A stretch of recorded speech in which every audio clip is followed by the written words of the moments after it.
Hello, welcome to another episode of Talmud Talks. I'm your host, Caleb Hendricks, and here in Talmud Talks, we talk about how to follow Jesus. And today we're going to be talking about some spooky stuff.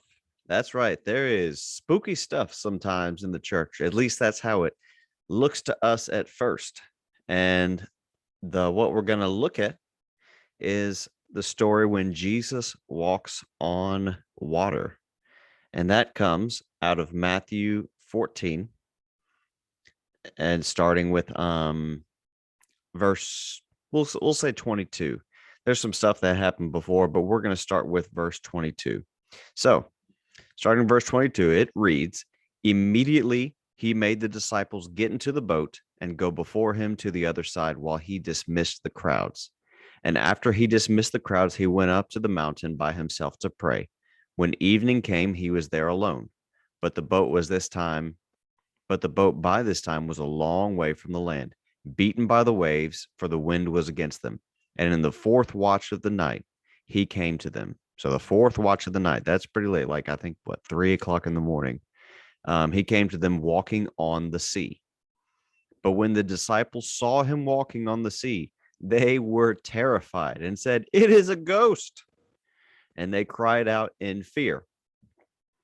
But immediately, well, that sounds pretty spooky. Sounds kind of spooky. Guy walking on the water. Verse 27, but immediately Jesus spoke to them, saying, "Take heart, it is I. Do not be afraid." And Peter answered him, "Lord, if it is you, command me to come to you on the water." He said, "Come." So Peter got out of the boat and walked on the water and came to Jesus. And when he saw the wind, he was afraid, beginning to sink. He cried out, "Lord, save me." Jesus immediately reached out his hand and took hold of him and said to him, "Oh, you of little faith, why did you doubt?" And when they got into the boat, the wind ceased. And those in the boat worshiped him, saying, "Truly, you are the Son of God."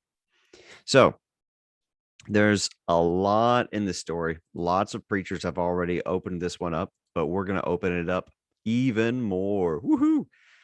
Talking about this spooky stuff of Jesus walking on the water. It is kind of spooky. But three things I really want to go over with you.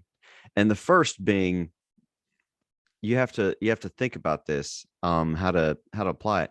First being disciples that loved him, that have been following him now for a while, don't recognize him because of something of the way a way he walks. See, we walk on dirt because we come from dirt, from dust, right? Jesus gets to walk on water because he is Lord over that. He's Lord over that too. He can walk wherever he wants because he's Lord over all of it. Um, you know, and it this creates and we when with us not seeing other people do this before, right? The disciples, they don't see people walking on water. We don't see people walking on water every day. Maybe we should. We don't. Um, but this is a fear of something that you're not familiar with, right? They said it is a ghost. I mean, they were terrified. They looked at Jesus and said, "This is some ghost. This is some evil spirit come to terrorize us." And it's not. It's Jesus. It's the one who loves them more than anyone else. They even say, Jesus says, "It is I, do not be afraid." So they don't know it's him.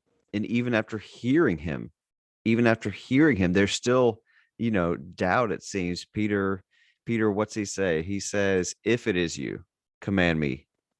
He says, "Lord, if it is you, command me to come to you on the water." So when you see something spooky like that, there's things that seem to us spooky in the church. Ask the just ask, like, "Lord, is this you?" And keep listening.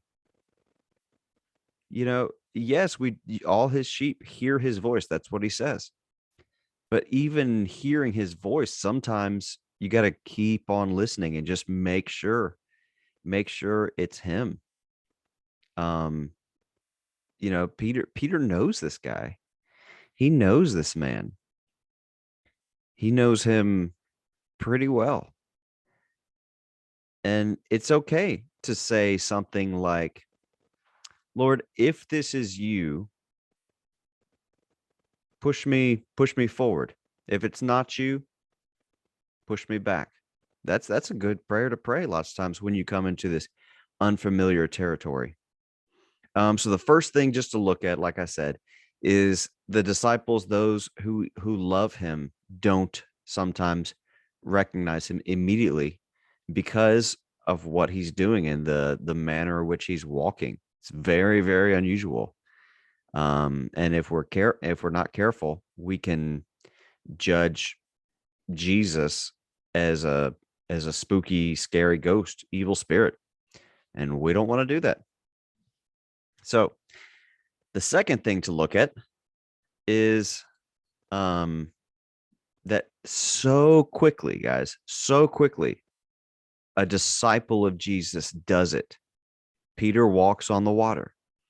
And this is instantaneous, not after a long lesson on how to do it with a 5-point, sermon and all this stuff. No, this is Peter sees him.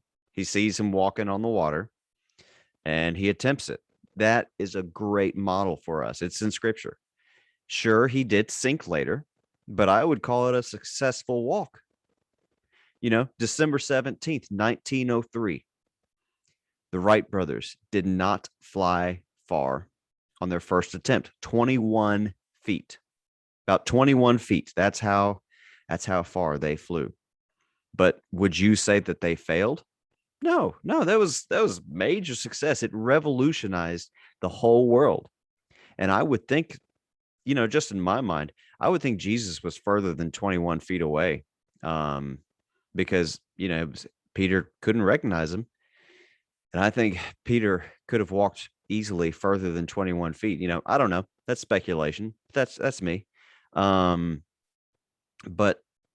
if you see Jesus do something, do it. Try it. Go for it. You're a child. You're a child of God. You get to play. You get to try stuff. Make sure it's him doing it. Yeah. Call out. Say, Lord, is it you? And if it's him, go for it. Have some fun.